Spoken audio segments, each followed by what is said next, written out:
Why should you consider strikeouts when judging a hitter's power? Imagine watching a player swing and miss at a pitch that's right in the strike zone. It might seem like a bad at-bat, but there's more to it when it comes to measuring power. When we look at a hitter's power, we often focus on home runs and extra base hits. Metrics like isolated slugging percentage tell us how often a player hits doubles, triples, or home runs, which are clear signs of power. But strikeouts are also part of the story. Power hitters tend to swing harder and more aggressively, which can lead to more missed swings and strikeouts. So, a high strikeout rate can be linked to higher power numbers.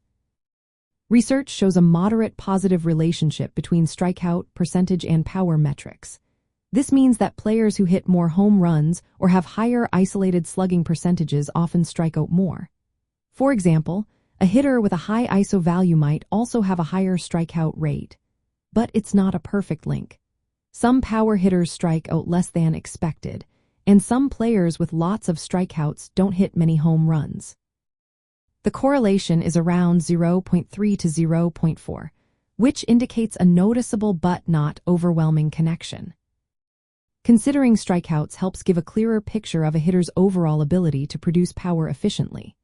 If a player hits a lot of home runs but also strikes out a ton, they might not be as valuable as someone who hits 4 power but keeps strikeouts lower. Metrics that combine power and strikeout rates, like the number of at-bats per home run minus at-bats per strikeout, help us see how well a hitter converts their swings into productive hits. Players who can hit 4 power and still avoid striking out too often are generally more effective overall.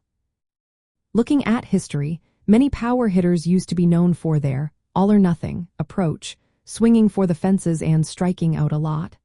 Today, with advanced tracking technology, we see that these players hit more fly balls and hit the ball harder, but they also strike out more often. Teams now understand that some strikeouts are acceptable if they come with big power numbers. When evaluating a hitter's power, factoring in strikeouts gives us a more balanced view. It helps identify players who can produce big hits without sacrificing too many at-bats.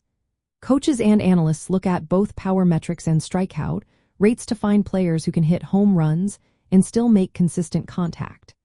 This approach helps in player development and building a lineup that maximizes power while keeping strikeouts manageable.